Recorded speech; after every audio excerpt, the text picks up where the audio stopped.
네, 여러분 안녕하세요. 네, 오늘은 저희가 이제 주기도문의 이제 서문을 다루려고 합니다. 네, 기대되시나요? 네, 네, 저도 좀 많은 기대를 하면서 왔는데 우리 한번 그 문답을 좀 해보도록 하겠습니다. 주기도의 시작이 우리에게 가르쳐 주는 것은 무엇입니까?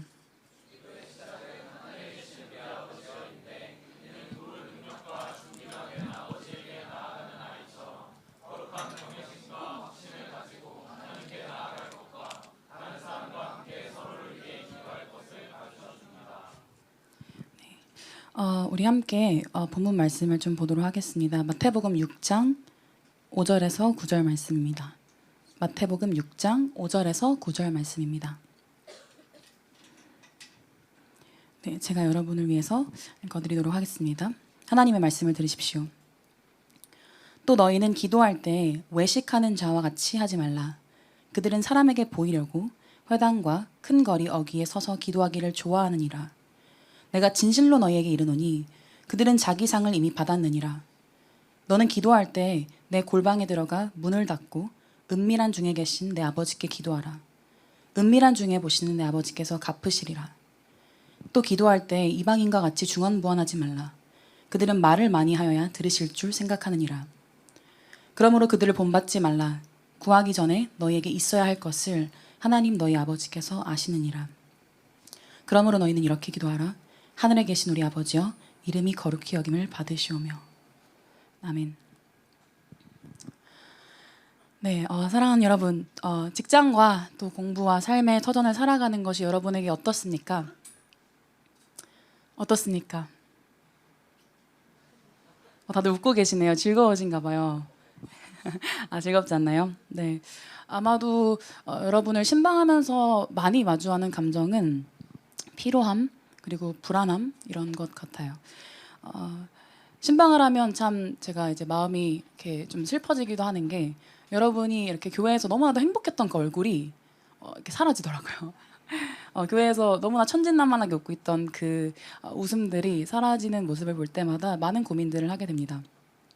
그리고 제가 직장에 다닐 때의 생각도 좀 나는 것 같아요. 그때 저도 굉장히 이제 그리스도인으로서 많은 씨름들을 했었고 패배한 것 같은 때들도 있었고 그랬던 것 같습니다. 근데 우리 한번 사회를 생각해봤으면 좋겠습니다. 확실히 우리는 이전 세대보다 조금 더 피로하고, 그러니까 불안한 그런 사회를 살아가고 있죠. 그렇죠? 왜 그러면 이토록 우리의 삶의 터전이 그렇게 피로해졌을까요? 제가 그 피로사회라는 책에서 한 구절을 좀 가져왔습니다. 여러분 한번 들어보시면 좋을 것 같아요. 피로사회는 현 사회를 과거의 규율사회와는 다른 일종의 성과사회로 분석한다. 즉, 과거가 타인에 의해 착취당하던 시대라면 지금은 스스로가 주인이자 노예가 되어 스스로를 착취한다. 는 자기 착취의 시대라고 웅변한다. 너는 할 수 있다를 강조하는 성과사회는 생산력을 극대화하기 위한 자본주의 모략으로 우리는 그 속에서 점점 더 피로해지고 있는 것이다. 이런 사회에서 우리는 더 이상 복종적 주체가 아닌 성과 주체다. 더 많은 성과를 창출하기 위해, 그리고 더 많은 생산성 향상을 위해 자신이 자신에게 성과에 대한 압박을 가하게 되고 결국 우리는 탈진하고 만다. 우리가 늘 필요한 이유가 바로 여기 있다. 네, 여러분, 이 책은 우리의 피로가 우리 스스로를 착취하는 데 있다고 말을 합니다. 부지런하게 정말 열정을 다해서 우리 자신을 착취하고 있다는 것이죠. 그리고 무엇이 우리를 착취하게 만든다고 합니까? 아이러니하게도 너는 할 수 있다라는 말이 우리를 착취하게 만든다고 합니다. 너는 할 수 있다라는 말은 여러분 긍정적인 말이 아닙니까? 여러분이 너는 할 수 있어라는 말을 들으면 기분이 사실 좋잖아요. 그렇죠? 기분이 안 좋으신 분은 없겠죠? 근데 너는 할 수 있다라는 것은 좋은 것인데 왜 이것이 도리어 우리를 착취하게 만들고 우리를 피로하게 만드는지 우리가 좀 고민을 해봤으면 좋겠어요. 여러분은 아마 여러분 자신의 수준보다 과도한 기대를 받아서 힘들었던 기억이 있을 겁니다. 다들 있으시죠? 어떠한 수준까지는 할 수 있어 라는 그 말이 되게 위로가 되고 힘이 되지만 그 이상을 넘어가면 짐이 되는 경우들을 우리는 봅니다. 예를 들면 자수성가를 한 집안에서 태어난 자녀들의 모습.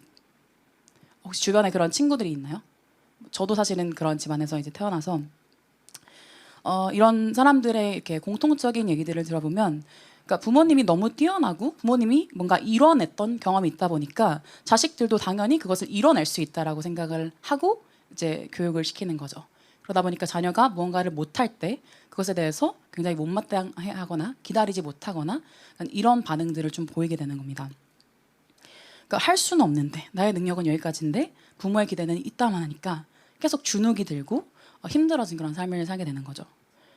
그리고 아마 회사에서도 여러분 그런 경험을 한 적이 있을 겁니다. 혹시 막 과도한 기대를 받아본 적이 있나요, 여러분? 여러분이 일을 너무 잘해서 과도한 기대, 그래서 일을 계속해서 이렇게 받고 하는 그런 경험을 해본 적이 있는 분이 있는지 모르겠어요. 여러분 혹시 그렇게 살고 싶으세요?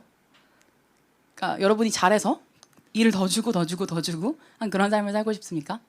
네, 아니라고 확실하게 얘기하시는 것 같은데, 그러니까 제 주변을 들어보면 다 일은 적당히 해야 된다라고 얘기를 해요. 야, 적당히 잘해, 이렇게 얘기를 하죠. 사회 가운데서 야, 더 잘해야지, 야, 끝장내게 잘해봐, 이렇게 얘기하는 사람들은 별로 없는 것 같습니다. 왜냐면 일을 자꾸 성취하면 위에서 이 일을 더 할 수 있는 줄 알아요. 그래서 더 많은 일을 부과하는 거죠. 그러면 우리는 더 많은 짐에 시달리게 되는 겁니다. 다시 말해서 여러분, 우리가 지쳐서 떨어지는 이유를 한번 생각해 봅시다. 우리가 계속 지치고 필요한 이유는요, 이 사회에서 우리는 무능한데 지속적인 전능의 요구를 받기 때문에 그렇습니다. 너는 할 수 있다라는 말은 굉장히 달콤해 보였죠. 그렇죠? 그러나 이 말은 오히려 우리를 옥죄고 있습니다. 그렇다면 우리는 무능한데 지속적으로 전능의 요구를 받는 이 요구는 오늘날에만 존재하는 걸까요? 그렇지 않습니다. 이는 세상에 죄가 들어온 그 날부터 우리에게 계속해서 들려왔던 그런 말이죠. 창세기 3장 함께 보겠습니다. 창세기 3장 5에서 6절을 제가 읽겠습니다. 창세기 3장 5에서 6절입니다. 너희가 그것을 먹는 날에는 너희 눈이 밝아져 하나님과 같이 되어 선악을 알 줄 하나님이 아심이니라.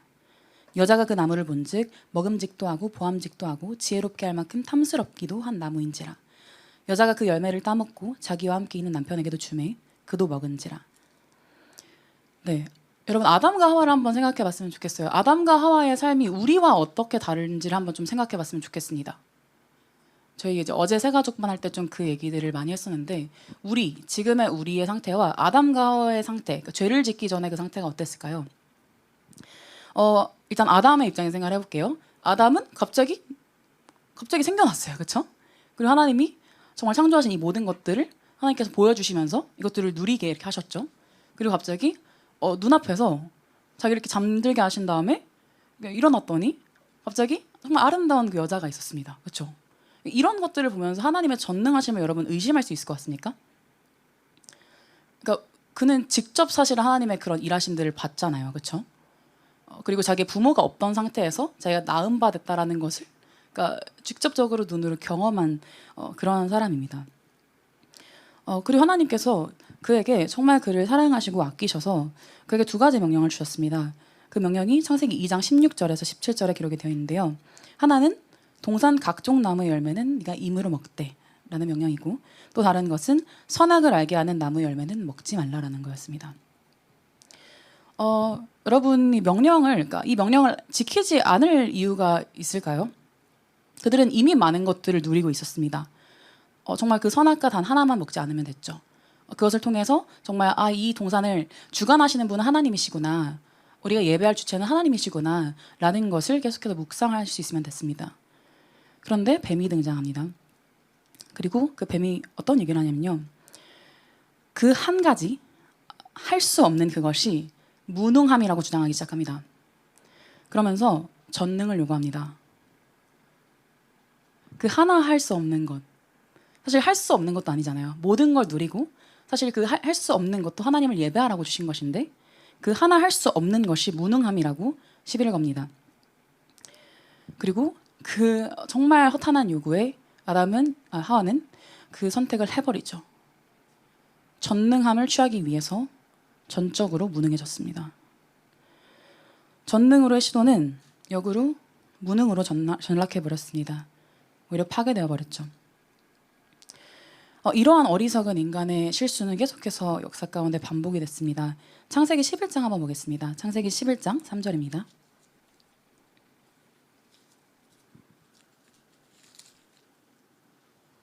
창세기 11장 3, 4절은 같이 읽도록 하겠습니다. 창세기 11장 3에서 4절 시작.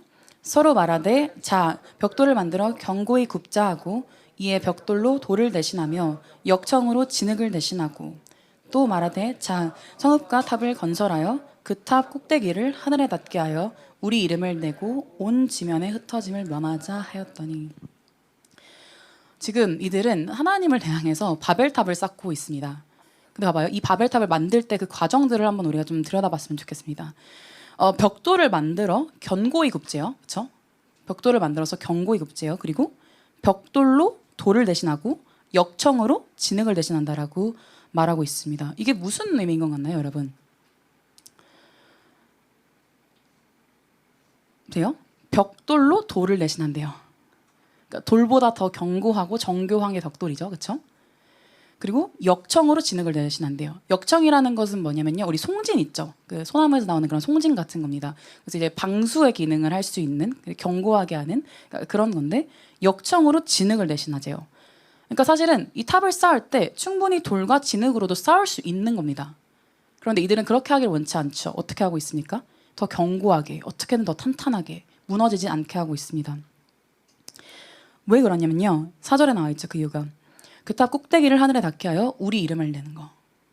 그러니까 우리 이름을 내는 거. 하나님의 이름을 지워버리고 우리 이름을 내는 거. 우리가 하나님이 되는 거. 우리가 전능해지는 거. 그것이 이들의 목적이었습니다. 그리고 흩어짐을 면하자 했죠. 이 흩어짐을 면하자라는 말은 참 묘한 것 같습니다. 왜냐하면 이 말에 참 우리의 본능이 담겨져 있는 것 같다는 생각이 들어요. 왜냐하면 우리는 우리 삶이 흐트러지는 것을 정말 참지 못하지 않습니까? 우리는 우리의 계획이 무산되고 흐트러지는 것을 결코 용납하지 못합니다. 우리는 우리 삶의 그 무능을 참지 못하죠. 우린 무능한 것을 굉장히 싫어합니다. 그것을 혐오합니다. 그러니 이게 얼마나 필요한 일인가요? 하나님이 주신 중력이 있지 않습니까? 근데 그 중력을 거스르고 거슬러서 필요한지도 모르고 그 일을 해가고 있습니다. 자신들을 망쳐가면서요. 그러나 그 탑이 어떻게 됐죠? 하나님께서 그 일을 중단시키십니다. 그래서 전능함을 향한 그들의 시도는 오히려 그들의 무능함을 입증할 뿐이 되었죠. 신약에서도 이는 예외가 아닙니다. 우리 한번 누가복음 18장 말씀을 보도록 하겠습니다. 누가복음 18장 10절 말씀입니다. 누가복음 18장 10절에서 14절을 보면 바리새인과 세리의 기도가 나옵니다. 여기서 바리새인은 남과 끊임없이 비교를 해가면서 자신의 기도를 어필하죠. 어떻게 기도하고 있습니까? 11절을 봅시다. 하나님이여 나는 다른 사람들 곧 토색, 불의, 간음을 하는 자들과 같지 아니하고 이 세리와도 같지 아니함을 감사하나이다. 같이 기도를 하고 있는데 지금 내가 저 세리, 저 초라하고 형편없는 저 세리와 같지 않음을 감사합니다. 라고 지금 기도하고 있는 것입니다. 그러니까 남들이 어떤 비교 대상으로서 설정을 해두고 남을 그리고 자기의 우월함을 입증하려는 시도가 계속되고 있죠. 이것이 기도일까요? 하나님 이것을 기뻐하실까요? 참으로 필요한 인간들입니다. 이렇게 역사 가운데서 봐왔듯이 우리가 정말 인간들은 우리의 본성은 참으로 필요하고 또 불안한 일들을 향해서 계속해서 달려가는 인생인 것 같습니다. 계속해서 해내려고 하고 자신의 전능과 자신의 능력 있음을 하나님 앞에서 그리고 모든 것 앞에서 입증하려고 하죠. 한번 질문을 해보겠습니다.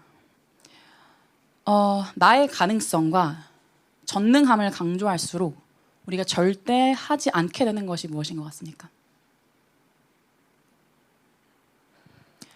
네, 기도 이렇게 예지가 얘기해줬네요. 네, 자신의 가능성과 전능함을 강조할수록 절대 하지 않게 되는 것이 바로 기도입니다. 왜 그런지 아십니까? 기도는 무능함을 인정하는 자리이기 때문에 그렇습니다. 기도는 무능함을 인정하며 갈망을 표출하는 자리이기 때문에 그렇습니다. 잘 보세요. 우리가 기도하지 않는 이유는요. 우리에게 여전히 가능성이 있다고 생각해서 그렇습니다. 내가 이 상황을 내가 나의 힘으로 무마할 수 있고 이거를 어떻게든 해결할 수 있다라고 생각을 하는 거죠. 내가 능력이 있고 해볼 법하니까 전능자가 필요하겠습니까? 필요 없죠. 그리고 설령 기도를 하더라도요. 유능함을 뽐내기 위해서 그 기도를 하겠죠. 상을 받기 위해서 그 일을 한다는 겁니다. 마태복음 6장 5절에는 저희 본문에 마태복음 6장 5절에는 그 말씀이 나와 있습니다. 6장 5절을 보면 또 너희는 기도할 때 외식하는 자와 같이 하지 말라. 그들은 사람에게 보이려고 회당과 큰 거리 어귀에 서서 기도하기를 좋아하느니라. 내가 진실로 너희에게 이르노니 그들은 자기 상을 이미 받았느니라. 자기 상을 받았다라는 것이 무슨 의미입니까? 그들이 기도하는 목적이 드러나는 거죠. 그렇죠? 왜 기도를 한 것입니까? 이들은? 하나님께 기도한 것입니까? 아니죠. 누구를 향해서 기도한 겁니까? 사람들을 향해서 기도한 겁니다. 내가 이렇게 기도하는 사람이야. 나 이렇게 경건한 사람이야. 라고 얘기하고 싶었던 거죠. 그러니까 그들은 상을 받았습니다. 왜냐하면 지나가는 사람들이 그를 봤을 테니까요. 그렇죠? 그러니까 여러분, 기도라는 것은 이처럼 우리의 무능함과 우리의 갈망이 정말 폭포수처럼 흘러나오는 자리일 텐데 내가 조금 일만의 가능성이라도 있다면 그 자존심 상하는 일을 하겠습니까? 나의 무능함을 인정하고 그 자리에서 전능자에게 손을 모아서 기도하는 일을 하겠습니까? 기도하지 않겠죠. 그것은 시간 낭비일 뿐일 겁니다. 특별히 이처럼 이렇게 바쁘고 분주한 사회 속에서 시간 낭비죠. 여러분, 바로 이것이 넌 할 수 있어 라고 말하는 성과 시대에서 기도가 전무한 이유입니다. 너무나도 슬픈 일이죠. 그러나 여러분, 오늘 주기도문을 통해서 하나님께서는 우리를 기도의 자리로 부르십니다. 내 기도가 아니라 주 기도의 자리로 부르시는 거죠. 무능을 인정하고 전능의 주를 찾는 자리로요. 그분은 먼저 우리의 기도가 향해야 할 대상이 누구인지를 말씀하십니다. 그렇죠? 사실 모든 사람들이 다 거의 기도를 해요. 아십니까? 뭐 불교에 있는 사람도 그렇고 뭐 가톨릭이든 이슬람이든 다 기도를 하죠. 다 기도의 의식이 따로 있습니다. 그러면 무신론자들은 기도를 안 할까요? 무신론자들도 기도를 하죠. 그렇죠? 여러분도 주변 친구 중에서 기도를 하는 사람들을 본 적이 있을 겁니다. 어떻게 기도를 합니까? 뭐 이제 알라 부처님 뭐 하나님 막 이렇게 막 외치면서 이제 기도하는 거를 전 드라마 같은 데서 이제 본 적이 많은데 그러니까 그렇게 기도를 하는 거죠. 간절함의 그런 표시인 겁니다. 갈급함의 표시인 것이죠. 그런데 그러면 그 모든 기도, 그 모든 다른 기도와 우리가 주께 드리는 기도의 차이가 어디서 나와야 합니까? 어디서 나와야 해요? 기도의 대상에서 그 차이가 나와야 하는 것이죠. 기도의 대상이 다르면 그 기도가 달라질 겁니다. 네, 처음 나오는 그 기도의 대상, 그 단어는 무엇이냐면요. 뭐죠? 그러므로 너희는 이렇게 기도하라. 하늘에 계신 우리 아버지라고 돼 있죠. 자, 하늘이라는 단어가 개역개정에는 가장 먼저 나오는데 실제로는 아버지라는 단어가 먼저 나옵니다. 원어를 보면요, 파테르 해가지고 아버지라는 단어가 가장 먼저 나와요. 여러분, 제가 이제 이 설교를 준비하면서 사실 조금 고민을 했던 부분이 있었습니다. 왜냐하면 이제 아버지라는 단어가 계속해서 이 설교 가운데 등장을 할 텐데 이 아버지라는 호칭 때문에 좀 고통스러울 수 있는 사람들이 있을 것 같아서 그게 조금 계속해서 걱정이 됐던 것 같아요. 그래서 여러분에게 이제 그런 마음이 있는 분들이 있다면 제가 이제 한마디를 드리고 이 설명을 좀 시작하고 싶습니다. 아버지라는 말이 여러분에게 아픈 기억을 떠올리게 하는 수도 있겠습니다. 그리고 아버지가 부재해서 아버지를 생각할 때 참 이렇게 착잡한 사람도 있을 것 같습니다. 그런데 우리의 위로는 무엇이냐면요. 성경이 말하는 아버지는 우리가 경험으로부터 추론할 수 있는 그런 아버지가 아니라요. 성경은 계시거든요. 계시라는 것이 무엇이죠? 계시는 방향성이 있습니다. 그 방향성 어디서부터 어딜까요? 하늘로부터 우리에게, 하늘로부터 땅으로 내려오는 것이 바로 계시입니다. 그러니까 우리가 지금 다루고 있는 아버지는요, 우리가 경험에서 마주하는 그 아버지들이 아니라 하나님께서 이것이 아버지다 라고 말씀하시는 그 아버지인 것이죠. 그래서 그 계시의 아버지라는 것을 우리가 좀 알고 들어갔으면 좋겠습니다. 그리고 그것이 바로 참 아버지, 임을 여러분이 알게 될 것이라고 저는 믿습니다. 그러면 이것이 약간의 위로가 되었으면 좋겠어요. 자, 그럼 한번 들어가 봅시다. 아버지라는 것이 무엇을 말해줄까요? 한번 본문을 다시 볼게요. 마태복음 6장입니다. 마태복음 6장 그러니까 9절 들어가기 전에 이제 맥락이 있죠. 그 전 맥락이 뭐라고 돼 있냐면 7절에 또 기도할 때 이방인과 같이 중언부언하지 말라. 그들은 말을 많이 하여야 들으실 줄 생각하느니라라고 돼 있죠. 이렇게 기도하지 말라라는 얘기를 하시고 기도로 들어가시는 걸 볼 수 있습니다. 이방인들은 중언부언을 했다고 얘기를 해요. 왜 이방인들이 중언부언을 했을까요? 왜 이방인들은 이방신에게 기도를 했겠죠? 그럼 왜 중언부언을 했을까요? 뭐냐면 그 기도의 대상이 그렇게 기도하도록 만들었기 때문에 그렇죠. 열왕기상 한번 볼게요. 이 중언부언이라는 것이 이제 가리키는 어떤 성경 말씀이 있습니다. 열왕기상 18장 27절 보겠습니다. 열왕기상 18장 26절에서 28절 한번 볼게요. 열왕기상 18장 26절에서 28절입니다. 네, 그러니까 이 본문은 갈멜산 전투라고 여러분 들어보셨죠? 네, 그 전투의 내용입니다. 그래서 엘리야와 바알 선지자들이 누가 불을 내려주냐, 그러니까 불을 내려주는 신이 참 신이다라는 그러한 대결을 해요. 네, 이때 이제 그때가 이제 가뭄 상태였고, 그러니까 비가 아예 내리지 않는 그런 상황 속에서 이런 대결을 하는데 엘리야가 이 대결을 할 때 바알 선지자들에게 그러니까 모든 유리한 조건들을 다 줍니다. 예를 들면 가장 먼저 그 대결을 시작할 수 있도록, 그러니까 1등으로 시작할 수 있도록 그 권리를 먼저 줘요. 왜냐면 그들이 야 우리가 만약에 2번으로 했을 때 그러니까 기도가 안 들어지면 야 우리 신이 두 번째로 해가지고 지금 화가 나가지고 불 안 내려준 거야 이렇게 말할 수 있잖아요. 그렇죠? 핑계를 낼 수 있잖아요. 그래서 이제 먼저 하게 해줍니다. 바알 선지자들에게. 그리고 자기에게는 굉장히 불리한 조건들을 만들어요. 그러니까 그러니까 그 당시에는 물이 굉장히 희귀했어요. 찾을 수가 없는 상황이었는데 물을 정말 여러 개를 많이 모아서 계속 제단 위에 붓습니다. 그러니까 인간적인 생각으로는 물을 부으면은 불이 붙기가 좋나요? 안 좋나요? 안 좋죠. 그러니까 엘리야는 그냥 최악의 상황을 만든 거예요. 어떻게 보면 그러니까 진짜 하나님만 일하실 수 있는 하나님만 일하셔야 되는 상황을 만든 거죠. 이해가 되시나요? 자, 근데 여기서 이제 엘리야가 시작하기 전에 바알 선지자들이 먼저 시작을 하는데 26절을 볼게요. 자, 아침부터 낮까지 바알의 이름을 불러 이르되 바알이여 우리에게 응답하소서 하나 아무 소리도 없고 아무 응답하는 자도 없으므로 그들이 그 쌓은 제단 주위에서 뛰놀더라.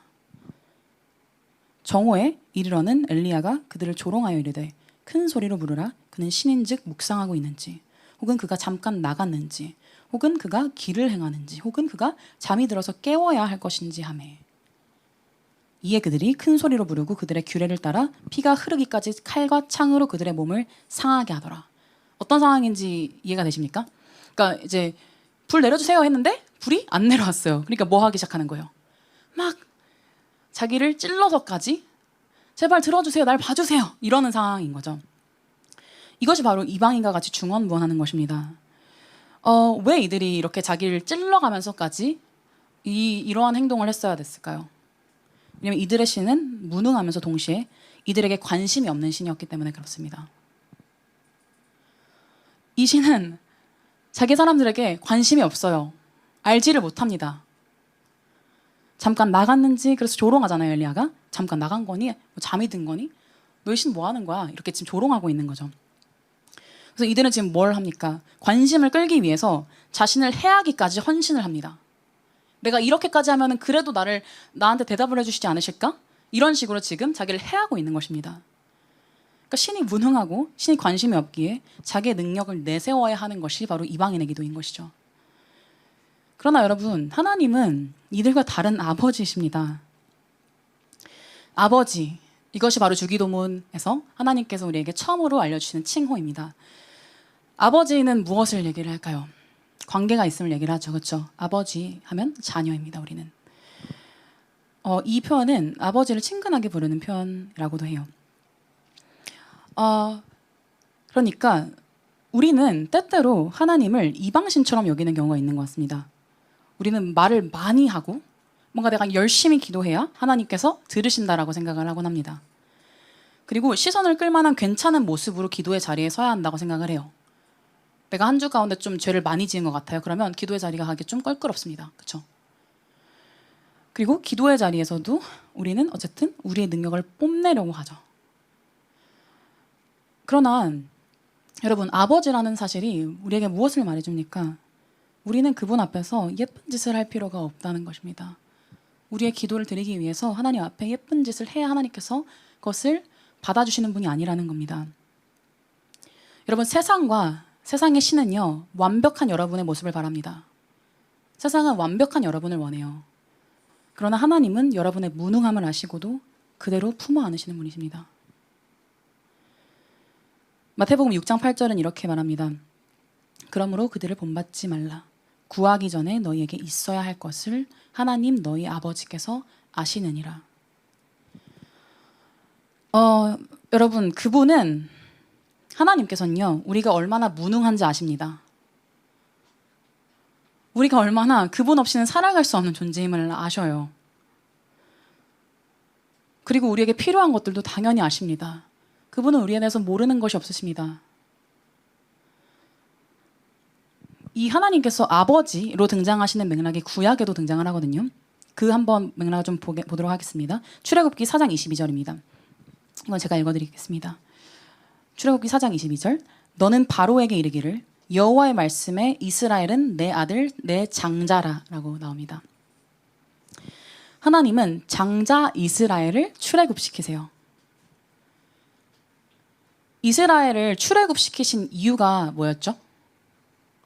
그들이 예쁜 짓을 해서 그랬습니까? 그들의 기도를 들을 만한 어떤 성과를 내서 그렇습니까? 아닙니다. 부르짖음을 듣고 그들의 상황을 아셨기 때문에 그렇습니다.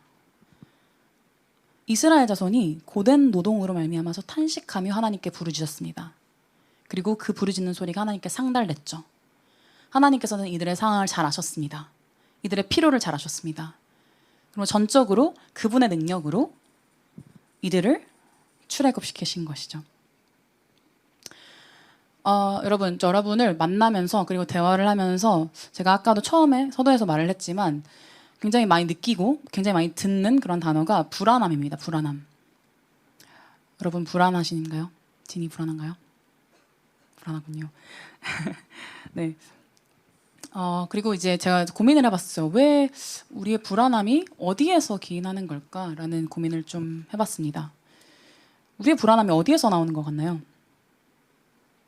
왜 우린 불안한가요? 저는 무지라는 생각이 들었습니다. 그러니까 여러분 중에서 대다수는 지금 이제 지방에서 서울로 올라와서 무언가를 혼자 해나가야 되는 상황 가운데 있죠. 그렇죠? 그렇지 않더라도 여러분은 거처에 문제가 있습니다. 어디에서 살지, 그것을 얼마에 계약을 해야 할지 여러분 혼자 정해야 합니다. 네. 그리고 여러분은 진로에 대한 고민도 있을 겁니다. 무엇을 해야 할지, 이게 진짜 맞는지, 시간만 허비하는 것은 아닌지에 대한 고민이 있습니다. 그렇죠? 그러니까 여러분이 보시기에는 되게 일을 잘 하고 있어라고 하는 사람도 사실 그 안에서 고민합니다. 이게 진짜 맞나라는 고민을 하는 거죠. 그리고 사람에 대한 무지가 여러분을 괴롭힐 겁니다. 사람을 만나면 만날수록 알 것 같기도 하면서도 모르는 거예요. 그래서 관계에서 자꾸 다칩니다. 속상한 일이 생깁니다. 그러면서 더더욱 모르겠습니다. 그래서 도망치고 싶죠. 그러니까 어른이 되면 우리는 뭔가 잘 알 거라고 생각을 했어요. 어렸을 때. 그렇죠? 어른이 되면. 그러니까 그 당시에 제가 막 주일학교 때도 그 선생님들이 굉장히 이제 커 보였거든요. 근데 사실 우리 나이보다 더 이제 어린 분들도 주일학교 선생님을 하잖아요. 그러니까 어른이 되면 잘 알 거라 생각했는데 아이 때랑 다름이 없는 것 같아요. 저의 수준이에요. 그러니까 우리의 불안함은 우리 자신을 모르는 데서 기인한다라는 생각을 하게 되었어요. 그런데 문제는 능력도 없다는 것이죠. 우리 자신을 모릅니다. 우리는. 그리고 앞으로 어떻게, 그러니까 당장 내일 어떻게 해야 될지, 당장 한 달 앞에 어떻게 해야 될지 우리는 모릅니다. 그리고 무능력합니다. 그러나 예수 그리스도께서는요, 지금 이 기도 가운데서 무엇을 말씀하시냐면, 괜찮다. 내가 너를 완전히 안다 라고 말씀하시는 것입니다. 우리는 우리 자신을 잘 안다고 생각하지만 사실 잘 모르죠. 우리 자신 안에서 얼마나 많이 그러니까 이상한 것들을 발견합니까? 그렇죠? 여러분 중에서 지금 사는 삶을 그러니까 어렸을 때 예상했던 사람들이 좀 있나요? 저는 예상을 전혀 못했습니다. 제가 여러분과 함께 이 자리에 있을 거라고 전혀 예측하지 못했어요. 22살 때만 해도 저는 하나님이라는 분이 저의 삶을 이렇게 바꿔놓으실지는 몰랐습니다. 그때 저는 뭔가 막 여러 가지 다양한 활동들을 하면서 막 커리어 우먼으로 막 이렇게 살고 싶었던 것 같아요. 근데 저는 지금 이 자리에 와 있죠. 그런데 우리 자신을 정말 모릅니다. 그런데 우리를 가장 잘 아시고 완전하게 아시는 분이 계십니다. 그분이 바로 우리 아버지, 우리 하나님이십니다. 그럼 우리가 불안함 가운데 있을 때 나를 잘 아는 사람의 그 위로가 얼마나 우리에게 큰 힘이 됩니까? 그렇죠? 우리가 불안할 때 누군가 잘 아는 사람이 와서 우리에게 약간 위로를 해주면 되게 힘이 되잖아요. 근데 사실 그 사람도 우리를 완전히는 알지 못하거든요. 근데 하나님께서는요, 여러분을 완전히 아십니다.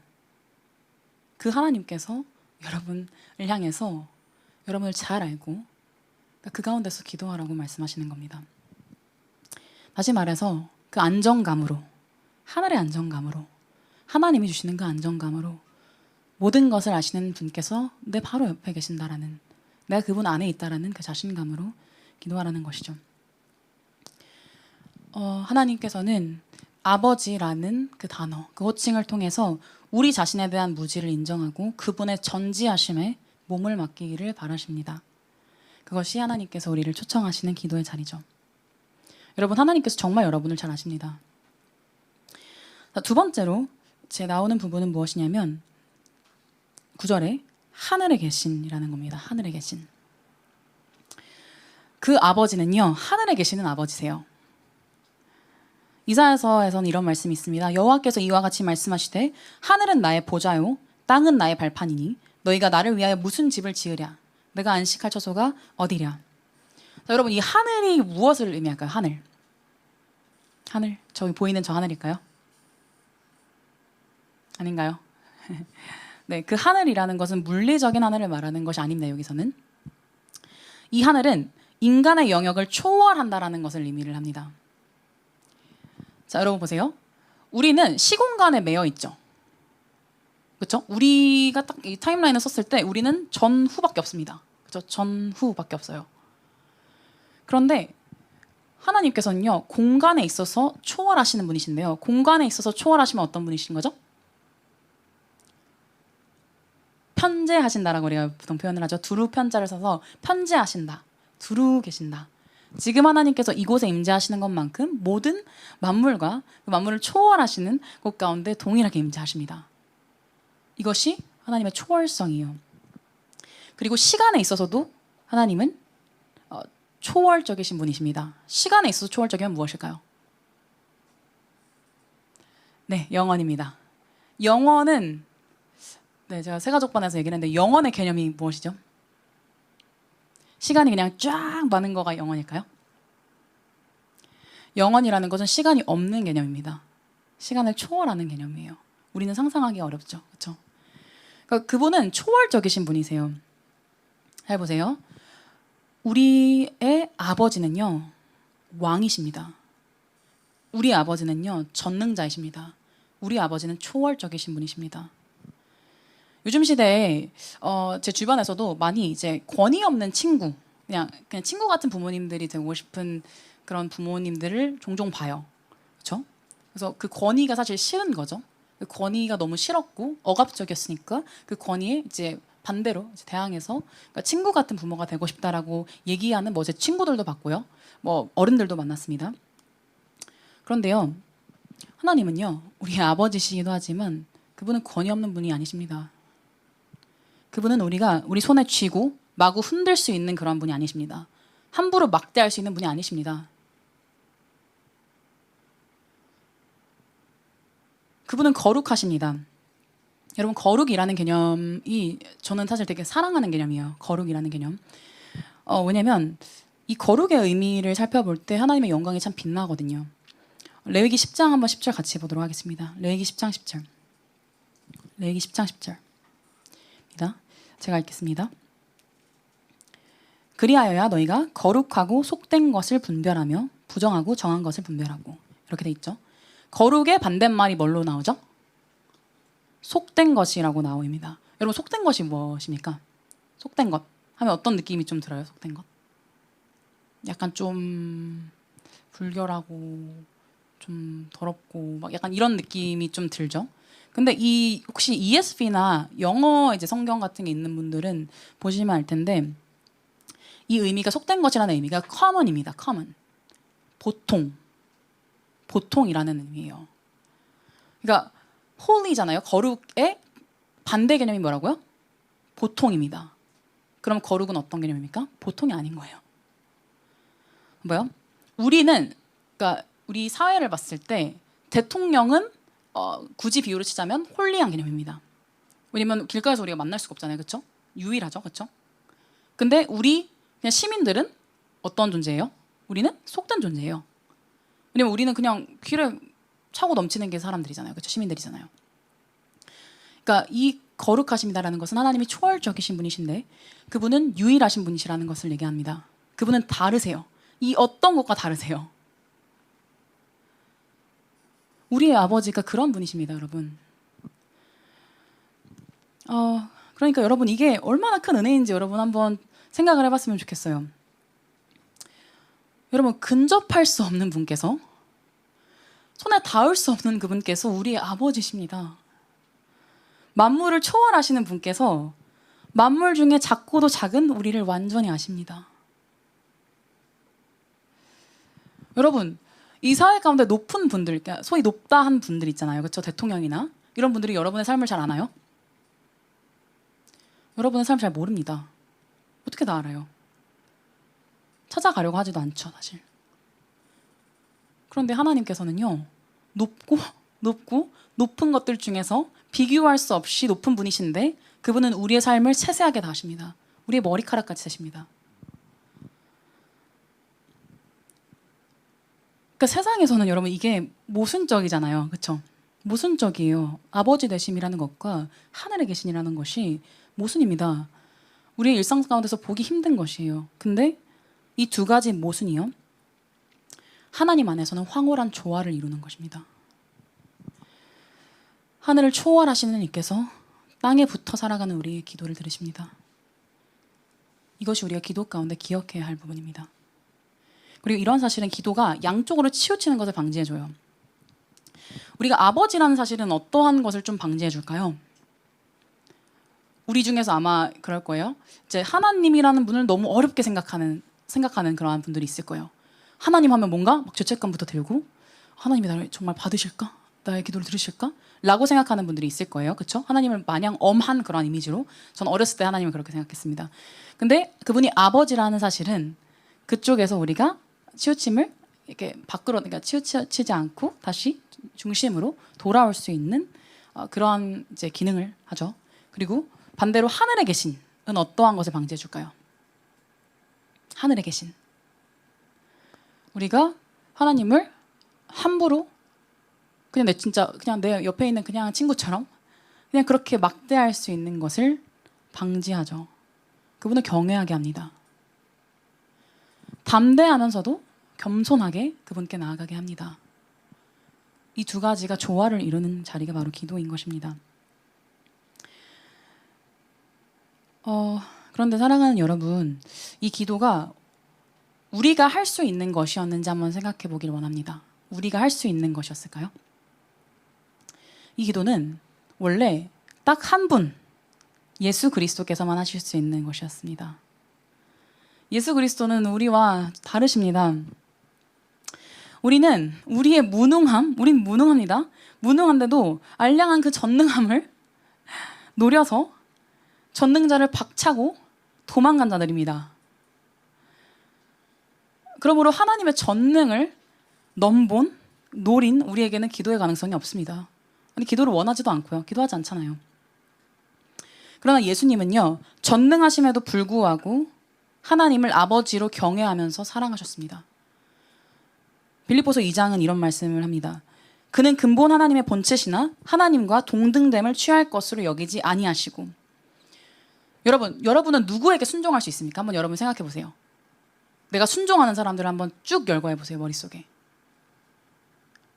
대부분이 아마 여러분보다 능력이 좋은 사람들일 겁니다. 그렇죠? 그러니까 리더십의 능력이 필요한 것이 그렇잖아요. 순종을 하려면 나보다 그래도 더 잘난 사람이어야 우리가 순종을 합니다. 기본적으로. 나이가 많거나. 그렇죠? 그러나 하나님, 그러니까 예수 그리스도는요. 하나님과 동등한 분이십니다. 동등하게 전능하신 분이십니다. 전지하신 분이십니다. 그런데 그럼에도 불구하고 성부 하나님께 전적으로 순종하셨습니다. 그분의 삶의 경계는요. 그분의 활동 반경은요. 무엇이었냐면요. 오직 하나님의 말씀이었습니다. 그 말씀의 경계 밖을 넘어서지 않으셨습니다. 그것이 예수 그리스도께서 보여주신 순종입니다. 그분은 하나님께서 허락하신 것 외에 어떤 것도 허락하시지 않으셨어요. 자, 그런데 우리가 감히 어떻게 이분이 하시는 기도를 따라하고 이분의 기도를 할 수 있습니까? 왜냐면요. 기도하면서도 자기 의로만 가득 부풀러 오르는 우리가 그 하나님의 진노에 지지겨 버리지를 바라지 않으셨기 때문입니다. 짓 이겨지기를 바라지 않으셨기 때문에 그렇습니다. 우리가 그냥 하나님의 진노에 내던져져서 그냥 하나님의 진노와 죽음 가운데 가시는 걸 원치 않으셨습니다. 그분은요. 당신의 아버지를 우리와 공유하고 싶으셨습니다. 왜냐하면 우리를 사랑하셨기 때문에 그렇습니다. 그래서 그분이 하신 것이 무엇입니까? 신이신 그분께서 인간이 되셨죠. 빌립보서 2장 6절 말씀 한번 같이 보겠습니다. 빌립보서 2장 7에서 8절입니다. 빌립보서 2장 7에서 8절.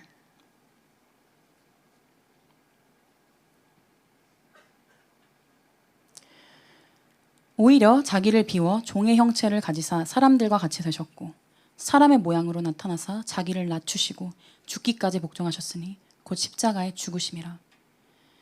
예수 그리스도의 가장 위대한 순종은 어디에서 나타납니까? 십자가에서 나타납니다. 아버지께서 명하신 모든 것을 그분은 순종하셨죠. 십자가에서 죽으셨고요. 그리고 부활하셨고요. 그리고 다시금 승천하셨습니다.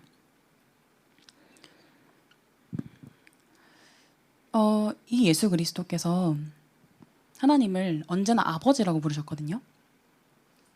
언제나 아버지라고 부르셨어요. 성경을 보면요. 60회나 예수님은 하나님을 아버지라고 사용을 합니다. 근데 딱 한 번 예수님은 그 호칭을 사용하지 못하십니다. 그게 어딜까요? 그게 마태복음 27장 46절이죠. 엘리 엘리 라마 사박다니 하시니 이는 곧 나의 하나님 어찌하여 나를 버리셨나이까. 우린 무능할 뿐인데 우리의 전능을 자랑하느라 전능하신 분을 무시하고 박차고 나온 우리를 위해서 예수 그리스도는 자기가 사랑하시는 그 아버지를 아버지라고 부르지 못하셨습니다. 왜냐면 우리 대신에 정말 그 죄 그 자체가 되셨거든요.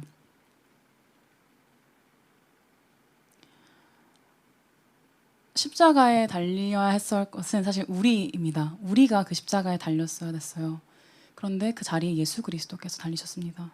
그러므로 그분은 정말 영원 전부터 아버지라 부르던 분을 아버지라고 부를 수 없게 되었어요. 하나님, 나의 하나님, 어찌하여 나를 버리셨습니까? 라고 기도하셨죠. 그리고 그분이 부르시던 그 칭호, 아버지라는 칭호를 우리에게 주셨습니다. 그분이 아버지를 하나님이라고 불렀어야 했던 이유는 우리가 그분을 하나님에서 아버지로 부르게 하시기 위함이었다는 겁니다. 그래서 로마서 8장 15절엔 이런 말씀이 있습니다. 너희는 다시 무서워하는 종의 영을 받지 아니하고 양자의 영을 받았으므로. 그리스도를 통과하지 않은 사람들은요, 예수를 통과하지 않은 사람들은요, 다 하나님을 두려움에 떤 모습으로밖에 만날 수 없습니다. 그분은 두려운 분이십니다. 그리고 예수 그리스도께서 오실 때 더욱 두려운 분이시겠죠. 그러나 예수 그리스도 안에 있는 자들은 그분을 아버지라고 부를 수 있습니다. 그리고 기도할 수 있죠. 자, 예수 그리스도께서 우리가 그분을 하나님을 아버지라고 부르게 하시기 위해서 이런 일들을 하셨어요. 자, 그런데 이 예수 그리스도께서 2000년여 전에 그 전에 이루신 일을 지금의 우리에게도 의미 있게 하시는 분이 있으십니다. 그분이 누구시죠? 성령이십니다. 성령께서는 예수 그리스도께서 이루신 그 일을 지금 우리에게 적용시키시죠. 그래서 이렇게 하십니다. 하나님의 영으로 우리를 인도하십니다. 그래서 양자의 영을 받게 하심으로요, 우리가 아빠, 아버지라고 부르짖게 하십니다. 로마서 8장 이제 16절에 나오는 말씀이에요. 성령이 친히 우리의 영과 더불어 우리가 하나님의 자녀인 것을 증언하시나. 성령께서 우리가 하나님의 자녀인 것을 증언하신대요. 그리고 우리로 하여금 아버지라고 부르게 하신대요. 그리고 또 성령께서 하시는 일이 로마서 8장 26절에 나와 있죠. 이거 한번 같이 찾아봅시다. 로마서 8장 26절.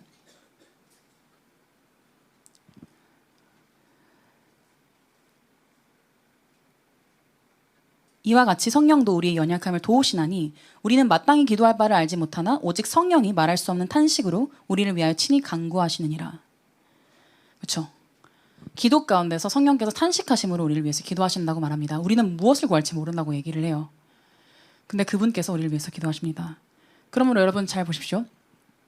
우리가 기도를 할 때요, 우리는 어떠한 것을 바라보냐면요, 아버지라 부를 수 없었던, 우리 때문에 자신의 아버지를 아버지라 부를 수 없었던 그 그리스도 예수를 바라봅니다.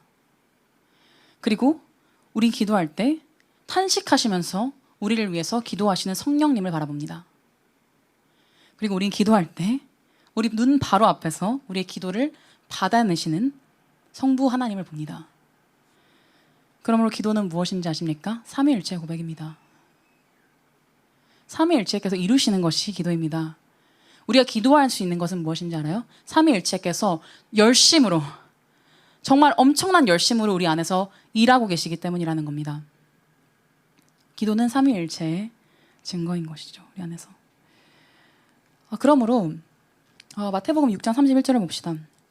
우리에게 이를 통해서 바라시는 게 무엇일까요? 마태복음 6장 31절입니다. 이 모든 기도의 이제 끝에 본문이 이어지고 이제 31절이 나오는데요. 한번 같이 읽읍시다. 마태복음 6장 31절입니다. 시작. 그러므로 염려하여 이르기를 무엇을 먹을까, 무엇을 마실까, 무엇을 입을까 하지 말라. 32절. 이는 다 이방인들이 구하는 것이라. 너희 하늘 아버지께서 이 모든 것이 너희에게 있어야 할 줄을 아시느니라. 그리고 33절.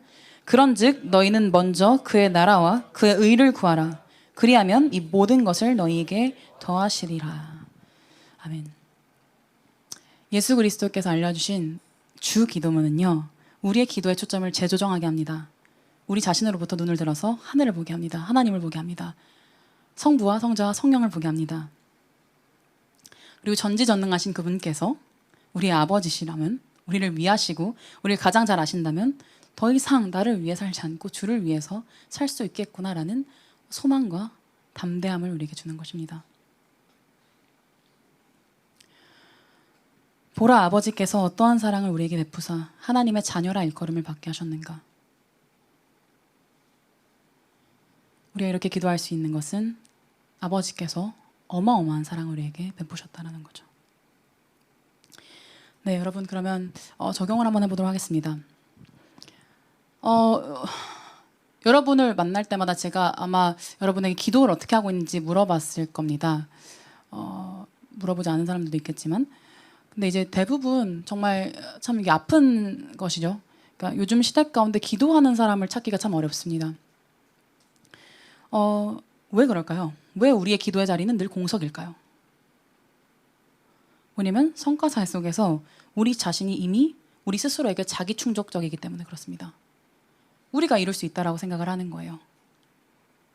우리의 마음이 굳어가는데도, 냉소해지는데도, 그럼에도 불구하고 하나님, 이건 내가 할 수 있으니까 나와주세요. 내가 하겠습니다. 라고 우리는 은연중에 생각하고 있는 겁니다. 그럼 여러분, 하나님께서 아까 제가 이제 공간에서 초월적이면 뭐라고 했죠? 편재하신다라고 얘기하셨죠. 그러면 하나님께서 지금 이 자리에 임하시는 것만큼 여러분의 직장과 여러분의 삶의 자리에서 공부하는 자리에서 똑같이 임하고 계신다라는 것을 말합니다. 그렇죠? 그럼 여러분 그 자리에서 여러분 무엇을 하셔야겠습니까? 예배하고 기도해야죠. 우리가 무엇을 기도해야 할까요? 우리가 못하는 것들을 우리가 하나님을 위해서 살고 싶은데 하나님의 질서 안에서 살고 싶은데 도무지 못하겠는 그것들을 하나님께 기도로 올려드리십시오. 우린 보통 무언가 힘들잖아요. 짜증이 나잖아요. 저도 그랬습니다. 저도 일을 하면서 여러 가지 상황들이 있었습니다. 근데 그 상황 속에서 참 자주 그냥 불만이 되더라고요. 그 모든 것들이 불만으로 나오더라고요. 징징대는 거죠. 그런데 여러분 한번 이번 주는 여러분 그것들을 기도로 바꾸어 보시기를 원합니다. 그곳에도 동일하게 하나님께서 여러분을 향해서 일하실 겁니다. 그리고 여러분 두 번째로 기도는 여러분의 신앙생활의 큰 중요한 표지라는 것을 여러분이 아시기를 바랍니다. 여러분 신앙생활 우리가 여러 모양으로 하잖아요. 그렇죠? 뭐 저희 이제 교회는 책을 같이 읽기도 하고요. 활동도 여러 가지 하고요. 그리고 우리가 찬양하고 말씀도 읽습니다. 근데 신앙생활 중에서 가장 은밀한 자리가 어딜까요? 바로 기도입니다. 확인할 방법이 없어요. 제가 여러분 쫓아가서 기도하고 있냐 하면서 그 골방을 들어갈 수도 없잖아요. 그렇죠? 근데 사람들에게 보이지 않는 자리이기 때문에 더 우리의 중심이 어떠한지를 드러냅니다. 저는 기도하는데요? 라고 하는 분들도 여러분 잘 들어보십시오. 여러분 밖에서 사이가 정말 정말 좋아요. 그런데 집에 가면 말도 하나도 안 하는 부부를 뭐라고 말합니까 우리는? 밖에서는 너무너무 사이가 좋아 보여요. 근데 안에 가면은 말도 안 하고 쌩까요. 쇼윈도 부부라고 하죠. 그렇죠? 쇼윈도 부부라고 합니다. 근데 하나님과 저의 관계가 그렇지 않나? 라는 생각을 이 설교를 준비하면서 그렇게 생각을 하게 되었습니다. 그리고 너무 두려웠습니다. 여러분의 기도 생활은 어떻습니까? 우리가 쇼윈도 부부라면 하나님과 우리는 외식을 하고 있는 거잖아요. 그렇죠? 겉으로만 주님을 사랑한다라고 고백하고 있는 겁니다. 그러나 여러분 정말 기도의 자리를 세우십시오. 여러분 습관을 만들었으면 좋겠습니다. 제가 이제 지금 이렇게 인도하고 있는 양육들에서는 기도의 습관을 좀 기를 수 있도록 여러 가지들을 좀 제공하고 있는데 그 중에 하나가 이제 기도 음악입니다. 그러니까 되게 연약할 때는 그런 것들 사용하는 게 덕이 됩니다. 그러니까 기도 음악 중에서 그러니까 기도 10분, 15분, 20분, 30분 치면 나와요, 뭐가 유튜브에. 그럼 그걸 틀어놓고 그게 끝날 때까지 그냥 기도를 하는 겁니다. 습관을 만드세요. 여러분이 하나님이 목적이라면 그 자리를 버텨내고 만들어갈 수 있습니다. 그 자리에서 무언가 엄청난 게 노려지지 않아도 그 자리를 지킬 수 있습니다. 그렇죠? 그 자리가 여러분에게 정말 생명과 기쁨을 줄 거예요. 그리고 경건한 사람들의 글을 읽어보는 것도 되게 좋을 겁니다. 기도하기 전에요. 저는 그렇게 하고 있어요. 요즘 최근에 되게 많이 여러분 막 단톡방에 올리는 것들이 있는데 기도의 걸작이라고 그 책이 있습니다. 근데 그 책의 글을 읽고 기도를 하면 마음이 되게 부드러워져서 정말 기도가 이렇게 흘러나오게 되더라고요. 그런 것도 하나의 지혜로운 방법이라고 저는 믿습니다. 네, 마지막으로 여러분 제가 이 그 주기도문의 서문에서 하나 빼먹은 게 있어요. 그게 뭘까요? 설명하지 않은 부분이 있습니다. 하늘에 계신 우리 아버지요. 딱 이거 했거든요. 근데 하나를 빼먹었어요. 제가 설명하지 않았어요. 하늘에 계신 우리. 그렇죠? 우리를 제가 설명하지 않았습니다. 왜냐면 적용해서 얘기를 하려고 했거든요. 우리의 기도는요, 여러분, 나 기도가 아니라 우리 기도입니다. 우리의 기도를 하면요, 다른 사람들도 같이 응답을 받아야 되는 거예요. 그리고 우리 함께 기도하는 것입니다. 우리는 혼자서 할 수 없기 때문에 하나님께서 똘똘 뭉쳐 사는 한 가족으로 우리를 부르셨습니다. 한 아버지를 둔 한 가족으로요. 그러니까 여러분 정말 기도 제목들을 여러분 봤잖아요. 그럼 잘 기도 안 하게 되죠. 그렇죠? 제가 그러니까 알아요. 잘 여러분. 반성하겠습니다. 네. 근데 정말 우리가 같이 좀 치열하게 기도했으면 좋겠어요. 치열하게 여러분 15분 유튜브 15분 기도. 그러니까 근데 진짜 이제 기도에 습관이 없는 분들은 5분도 되게 어려워하더라고요. 근데 점점 더 이렇게 늘려나가면서 우리 공동체를 위해서 함께 기도했으면 좋겠습니다. 무엇보다 이 기도를 허락하신 그리스도의 그 영광과 사랑을 우리가 기도 가운데서 충만하게 누렸으면 좋겠습니다. 네, 마지막으로 제가 기도문 하나만 읽고 마무리하겠습니다. 여러분 눈을 감고 한번 들어보시면 좋을 것 같습니다. 너무 네. 정말 들어주셔서 감사합니다. 측량할 수 없이 무한하시나 우리의 기도를 들어주시는 하나님, 우리에게 알려지셨으나 우리의 알을 초월해 계시고 우리에게 계시 되셨으나 그 계시 너머에 계시는 주님, 내가 나의 필요와 복을 얻고자 주께 가까이 감은 주께서 내게 구해봐야 헛일이라 말씀하지 아니하시기 때문입니다. 어려움과 궁핍과 공고에 처해 주께 나아가니 친히 주님 자신으로 나를 채워주시고 은혜와 간구의 영으로 기도하는 마음으로 주님과 나누는 따뜻한 친교로 나를 채우셔서 일상의 분주함 속에서도 나의 생각과 열망이 주님을 향해 솟아오르게 하시고 언제나 드리는 기도를 힘입어 나의 슬픔을 달래고 나의 형통을 거룩히 바치게 하시며 나의 동료들을 대할 때 모든 면에서 합당한 자 되게 하소서. 모든 존재의 창조주이신 주님을 알게 하시고 더할 수 없이 완전하신 주님을 닮게 하시며 만복의 근원이신 주님을 즐거워할 수 있게 하심에 주님을 찬양합니다. 아멘. 우리 같이 찬양하도록 하겠습니다.